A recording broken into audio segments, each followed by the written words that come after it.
Hello. ছোটোবেলার একটা খুব সুন্দর জিনিস ছিল। আমি যে স্কুলে পড়েছি সেই স্কুলে কোনো ইউনিফর্ম ছিল না, প্রাইমারি স্কুলে। এখন হয়ে গেছে প্রাইমারি স্কুলে ইউনিফর্ম, তখন ছিল না। তখন তো স্কুল এত গরিব ছিল যে বসার জন্য কোনো টেবিলও ছিল না, মাটিতে বসতে হতো। তার জন্য চাটাইও ছিল না, নিজেদেরকে ঘর থেকে বস্তা নিয়ে যেতে হতো। প্রথম দিন যখন স্কুল যাই, প্রথম দিন আগে তো খিচড়ি স্কুলে পড়তাম, শিশু ওয়ানে, আমরা যেটাকে শিশু ওয়ান বলি, খিচড়ি স্কুল। প্রথম দিন যখন স্কুল যাই, ব্যাগের মধ্যে সব কিছু ভরছি, যা বই দিয়েছে স্কুল থেকে অ্যাডমিশনের পর। তো আমার দিদি এসে বলছে যে সব কিছু নিয়ে নিয়েছিস? আমি বলছি হ্যাঁ। বস্তা নিয়েছিস তো? আমি বলছি বস্তা? বস্তা কী করবো? আমি কি ওখানে ধান গুঁড়াতে যাচ্ছি বস্তা নিয়ে যাব? বলছে না, ওখানে বসবি কিসে, বস্তা যদি না নিয়ে যাস? আমি বলছি যা, বসার জন্য নেই। সে না, বস্তা নিয়ে যেতে হবে। তো ওটাই গরিব ছিল যে বস্তা নিয়ে যেতে হতো ঘর থেকে। ওই জন্য কোনো স্কুলের ইউনিফর্ম ছিল না। আপনার যা মর্জি পরে যান, আপনার ঘরে যা আছে। আমাকে ফিল হতো যেন আমি কোনো ফ্যাশন শো করতে যাচ্ছি, প্রত্যেকদিন আলাদা আলাদা জামা স্কুলে। হেভি হেভি লাগতো, এমন লাগছে যেন আমার ফিল্ম আছে, আমি শুটিং করতে যাচ্ছি। আমি ছোটোবেলা থেকে মানে একটু ভালোভাবে থাকি, এখন বড় হয়ে একটু কী বলে মানে লেদখোর হয়ে গেছি পুরো শরীরে, মানে একটা অনেক আলসি হয়ে গেছি, একদম কিছু করতে চায় না, যেভাবে পরে আছি বাড়িতে তো এরকমই পরে থাকি, ওই টি শার্ট লুঙ্গি, ভালো পরি না। ছোটোবেলায় ভালো পরতাম, মা একদম মাথায় সরষা তেল মাখিয়ে চুপচুপ করে একদম স্কুল পাঠাতো। একদম এত তেল লাগাতো যে ওই তেল দিয়ে দুটো ডিম ভাজা যাবে, পুরো মাথায় সরষা তেল দিয়ে দিত, হেভি মজা লাগতো।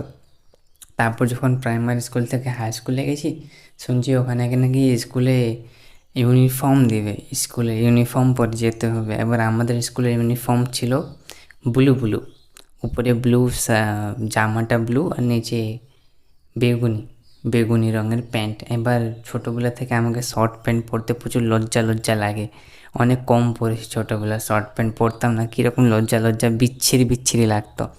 এক তো ছেলে, মেয়ে যদি হয় সেটা আলাদা ব্যাপার, মেয়েরা যখন স্কার্ট পরে ফর্সা ফর্সা পা দেখা যায় সেটা আলাদা জিনিস।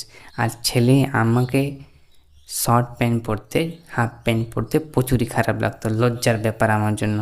এই পা থেকে লোমগুলো দেখা যাচ্ছে, কালো কালো পা দেখা যাচ্ছে, হাঁটু দেখা যাচ্ছে কালো কালো, এইসব।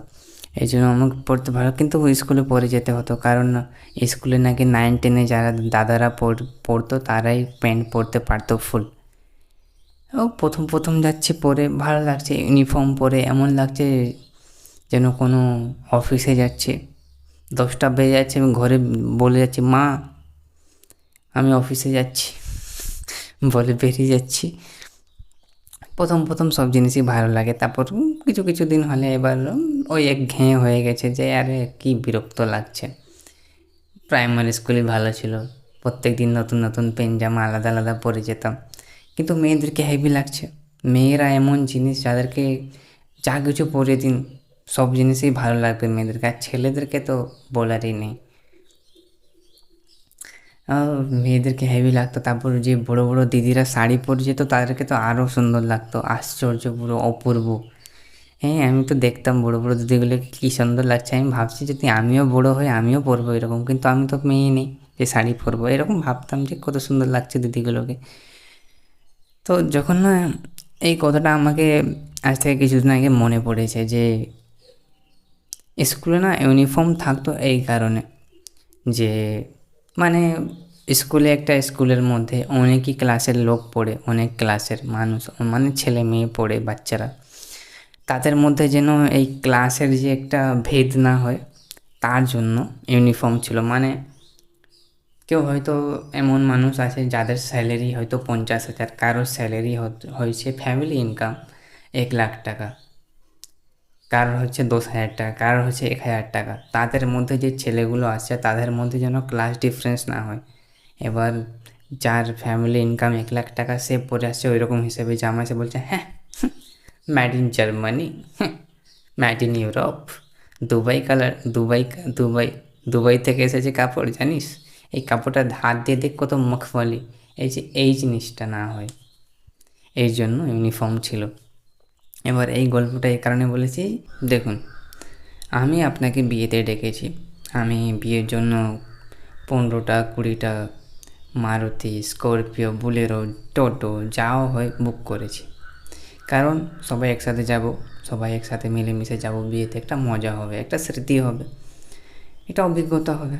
আমি যখনই বিয়ে বাড়িতে যাই আমার বন্ধুরা বলে, ভাই ভাই আমাদের গাড়ি আছে, আমরা বাইকে যাব। আমি বলছি না, বাইক রেখে দে, আমরা মারুতির মধ্যেই যাব, সবাই মিলে পাড়ার ছেলেরা যাব হয়ে হয়ে করে, একটা ভালো লাগবে, একটা জিনিস ভালো লাগে, সবাই মিলে গেলে একটা মজা হয়। এবার সব রকম দিমাগের মানুষ যখন এক জায়গায় হয় তো একটা আলাদাই মজা হয়। ওদের জন্য বলি। কিন্তু কিছু কিছু মানুষ থাকে তাদেরকে টাকার অহংকার দেখানো থাকে, 15টা 20টা 30টা গাড়ি বুক হচ্ছে, তার মধ্যে 5-6টা গাড়ি খালি যাচ্ছে শুধু লাইনে। কেন? যে অমুক ঘরের লোক টাকার অভিমান দেখাচ্ছে, অহংকার দেখাচ্ছে, যে নিজের গাড়িতে যাবে, পার্সোনাল গাড়ি, নিজের গাড়ির মধ্যে খাবে, নিজের গাড়ির মধ্যে যাবে, সব কিছু।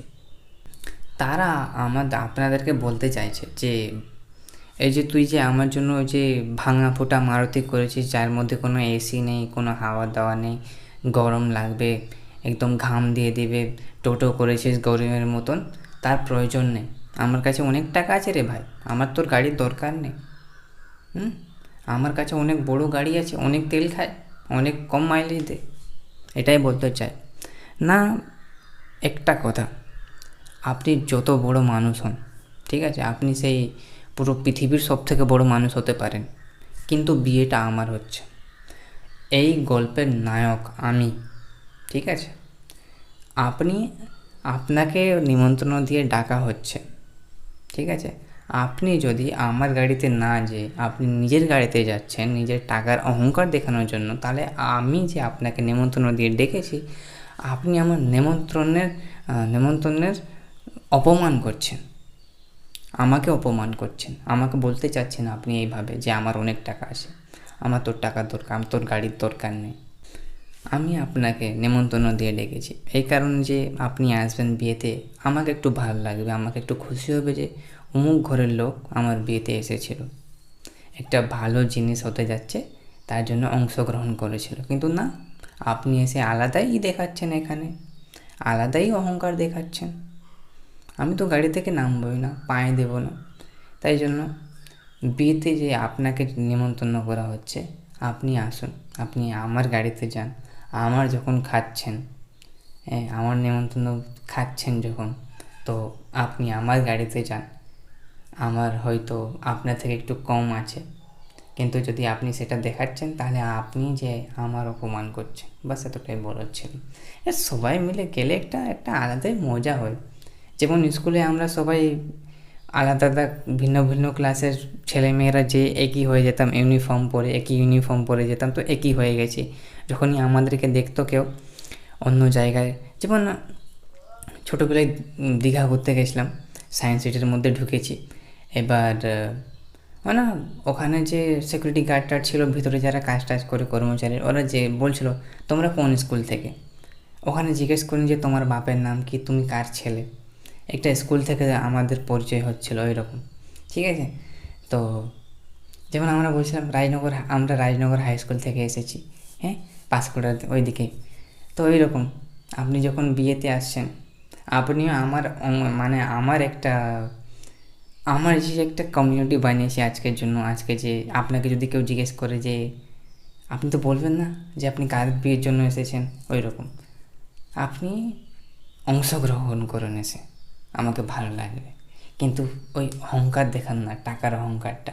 আপনি এসে বলুন যে আমরা রাজনগর হাই স্কুল থেকে, হ্যাঁ, ওখানে কেউ বলতে পারবে না যে আমি অমুক ঘরের ছেলে, আমি এর ছেলে, ওর ছেলে, আমার বাবার অনেক টাকা আছে, না, আমি রাজনগর হাই স্কুলের ছেলে, ঠিক আছে।